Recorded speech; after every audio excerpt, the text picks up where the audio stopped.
Welcome back to my channel and welcome to my office.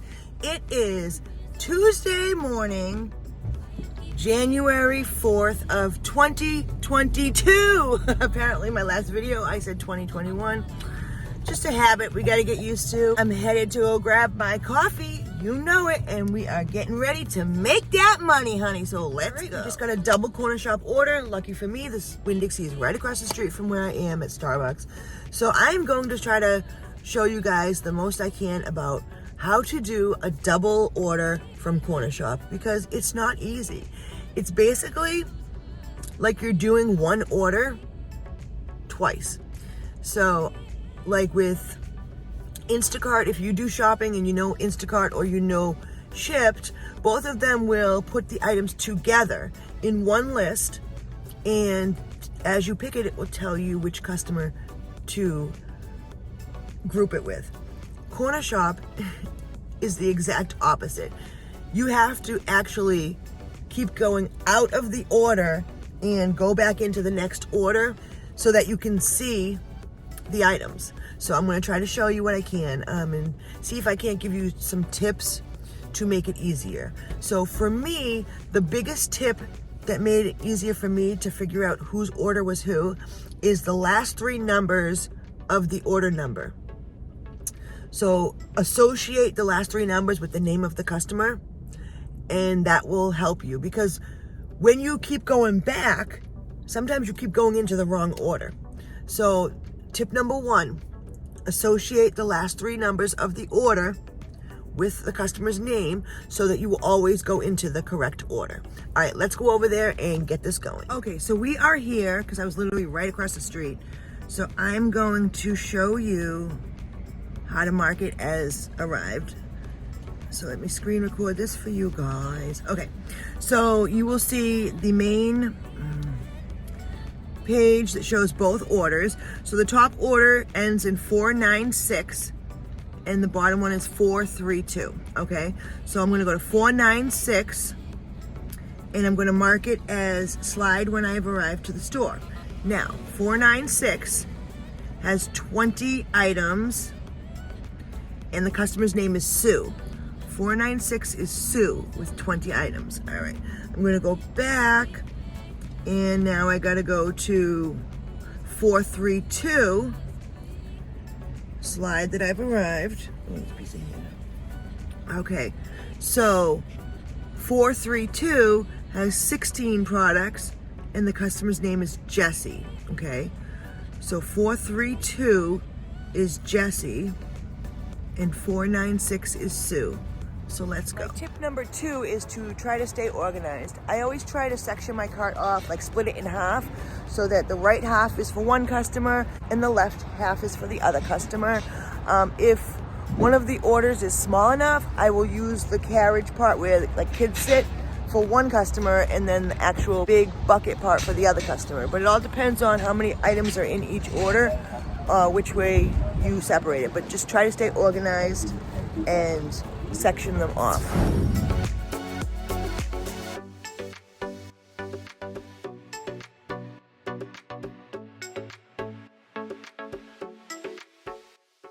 Here I'm just looking over both customers' orders to see what items they both have.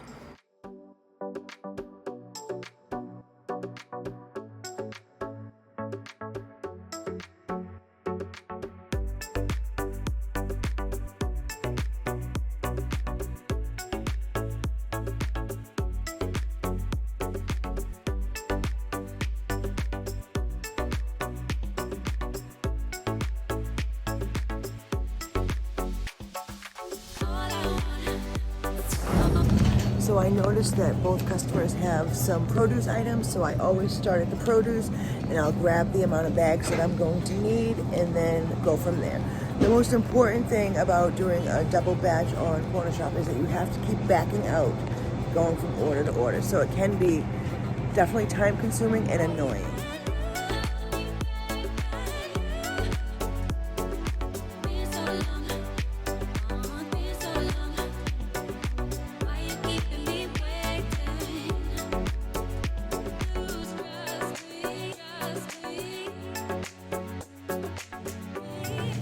So see how I have them separated? I've got Sue on the right side and Jessie on the left side. Tip number 3 is if you are ever in doubt on whose item that this product belongs to, all you have to do is click on the I in the upper right hand corner, and that will bring you to the screen where you can message the customer, but it shows their name.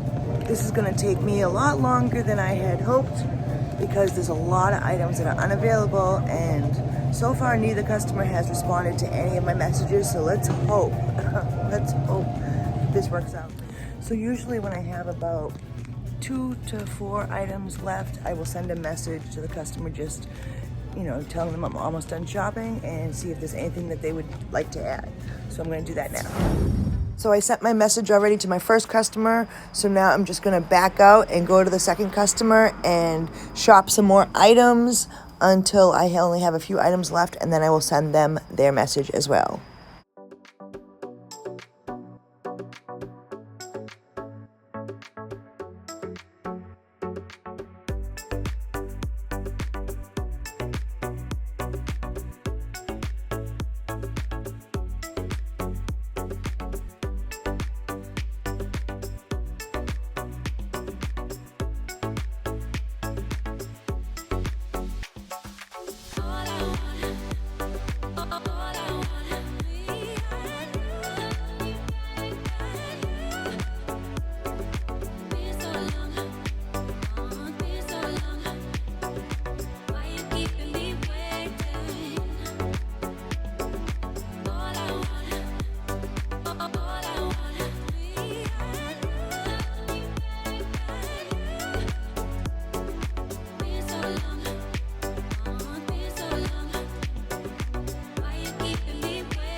So now that I finished all of the shopping for the first customer, I'm going to send the alternatives over for the customer to review.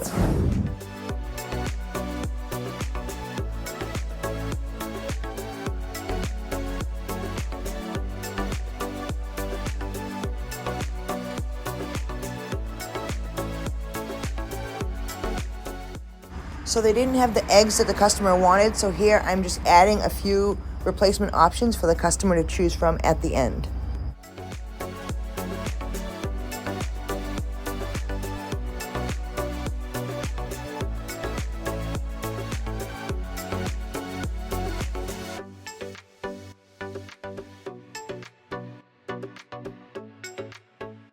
And now I'm done shopping for the second customer, so I'm going to send the replacement alternatives over to them to choose from. So in the meantime, while I was shopping the second customer's order, the first customer actually got back with their replacements. So I'm just right here going in and confirming all of their choices and just explaining that the items were out of stock, so that way we can actually check out.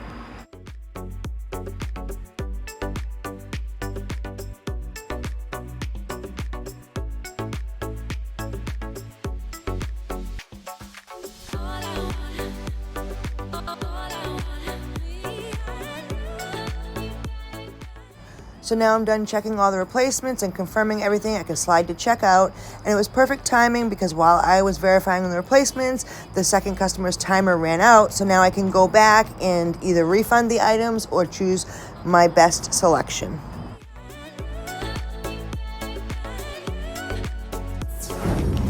I didn't get to show you any checkout because it just all happened so fast. But before I went to checkout, I just quickly went into the I for both customers and verified the products to make sure that, Sue's orders was with Sue and Jessie's order was with Jessie. And then, I put them up.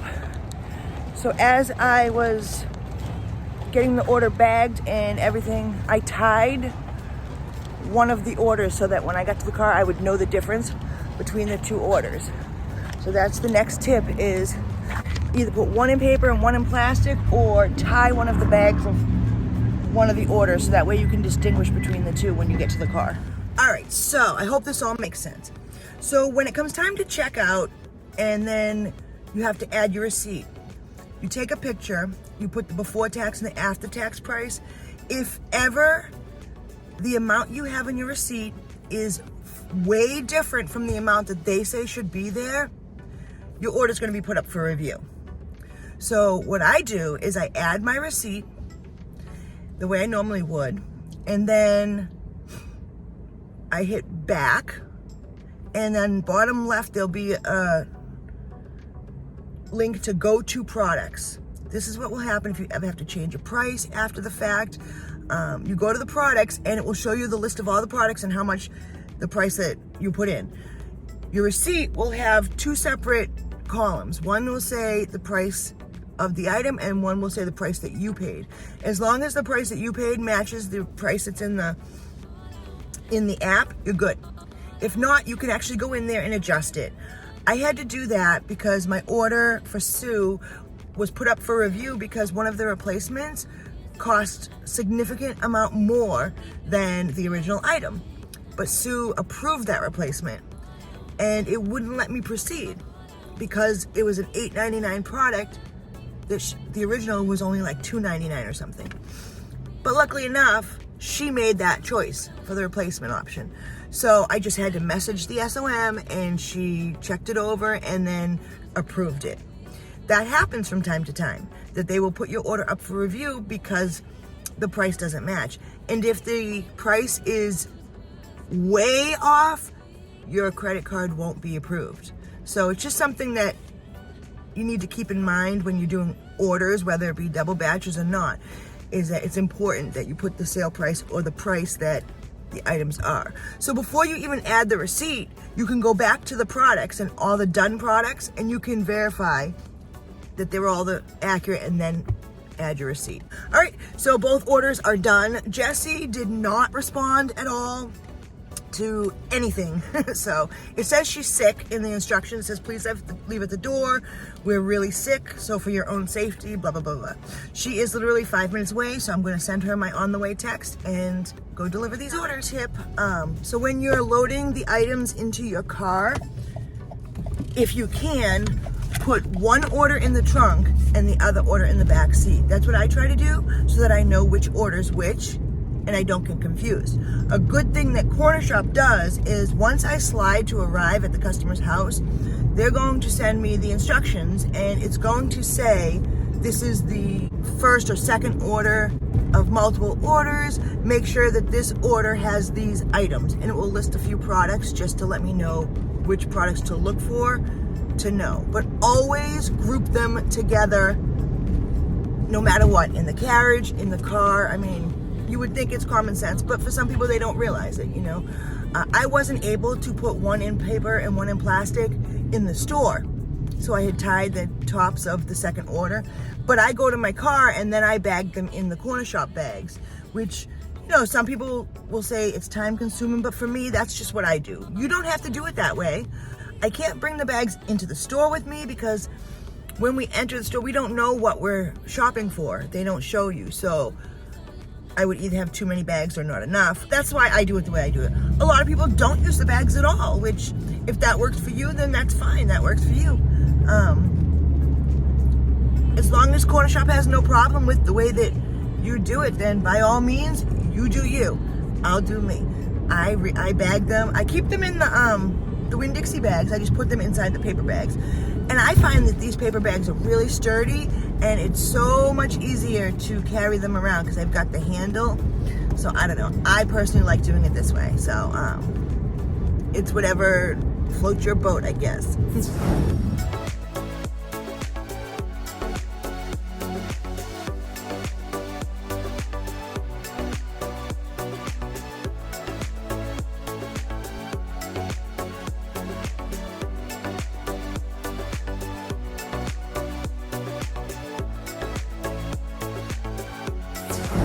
Another random tip I just wanted to throw out there. Even though all Cornershop orders are supposed to be contactless, it doesn't always happen that way. But they don't require you to take a picture and send in pictures or anything to prove delivery. But my tip to you is, whether or not they require it, I would always take a picture of leave at door deliveries, making sure you have the number to the address in the picture. So if it's an apartment complex, I will take a picture of the building number or the address, and I take a picture of like the apartment number in my picture of the groceries, and I send it to support before I finish the order, telling them that the customer is aware, or I have notified the customer, thank you. And that way my ass is covered if the customer tries to say they didn't receive their order or anything like that. Like I said, they don't require it, but actually Gig Life is the one who had said that he does it that way, and I started doing it that way, and it seems to work out. It actually helped me out in one case where the customer tried to say they didn't receive their order. So I would definitely do this if I were you.